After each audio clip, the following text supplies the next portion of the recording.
Dennis Nally joins us right here on 80 Now. Thanks very much for being with us. Your survey, of course, seems to suggest here that the world is far less optimistic, and at least the chief executives are far less optimistic about the world we live in. What are some of the reasons that they have cited as far as their drop in optimism is concerned and rising levels of pessimism around the world? Well, I think it's a couple things. One is obviously the global economic environment that we're collectively seeing.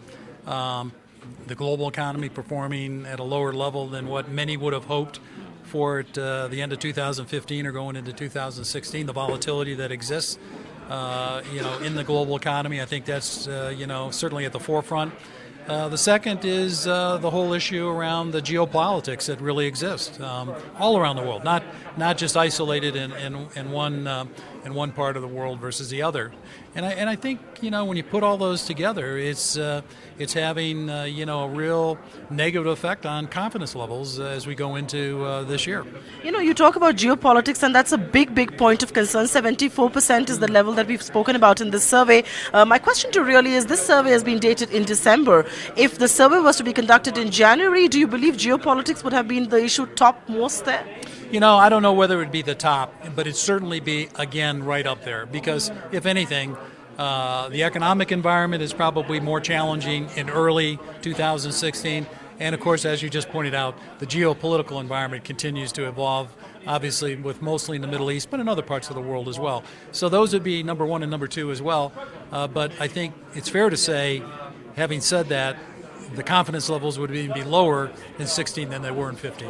Oh, absolutely. And the other bit that CEOs seem to be very concerned about at this stage is rising regulation. They believe that they fear over-regulation. Why is that so? Well, it's whenever you have a crisis, so if you go back to 2008, you always expect some type of regulatory intervention. But historically, the pendulum that swung one way would start to come back and be more moderated, more in the center. And I think we're still feeling many of the effects coming out of the financial crisis. You're still seeing regulations, more and more regulations imposed on business everywhere around the world. And so when CEOs cite that as their number one issue, which they did, they're indicating that regulations are not clear, they're not consistent, obviously very costly to effectuate, and that's having an impact on their confidence levels, and is having an impact on how they think about investment for the longer term. So we've never seen this level of interest in the whole regulatory debate since 19 years since we've been doing the survey. I think that tells you something.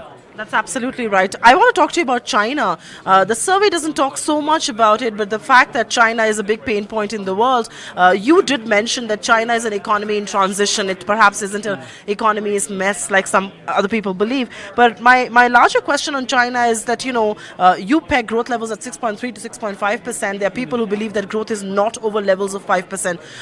Nobody really knows the extent of mess in China. How do you see that economy? Well, I'm looking at it and saying, I don't think the issue is really 6.3, 6.5, or even 5.9. I think you're talking about an economy that's got a lot of great long-term potential, that's in transition, that you're going to have bumps in the road, and as long as you're looking at it from a longer-term standpoint, it's not the absolute percentage increase, it's whether or not the reforms, the changes that the government's trying to make, are they making the kind of progress that they really need to make to enable that economy to be successful? That's what we're focused on. Dennis, I want to talk to you about India. It looks like the Indian CEOs are far more optimistic about their own fortunes than the world believes India is. Where is the disconnect? And like somebody asked you, who's missing what piece of the pie? Look, I think it's a great question, and I'm a big fan of India, and I've always said India has tremendous potential, and I still believe that. I think if you go back 8-10 years ago, India was one of the destination points from an investment standpoint internationally. I think with the hope, aspiration that many of the reforms that we've all talked about would actually get implemented in India. And I think the international community got extremely frustrated with the lack of speed, progress in implementing those reforms.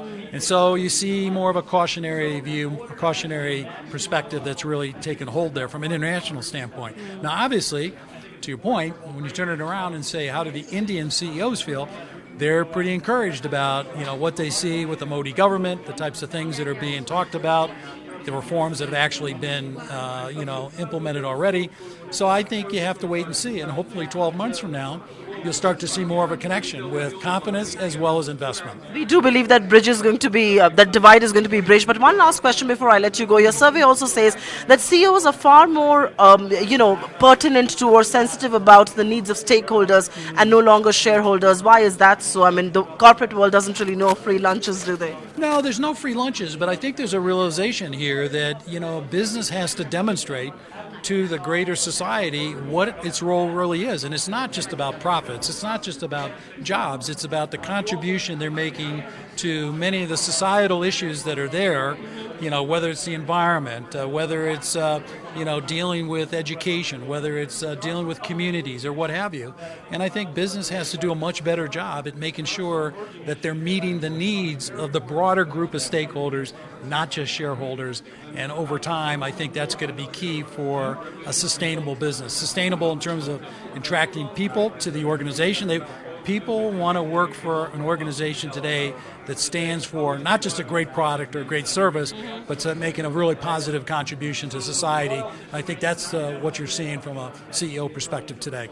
Dennis Nally, appreciate you talking to us right here on ET Now. Thank you very much. Find us on Facebook at facebook.com/ETNow and don't forget to click the like button. You can also follow us on Twitter at ETNowLive. To stay updated with all our programming, hit the subscribe button on our YouTube channel by logging on to youtube.com/user/ETNow.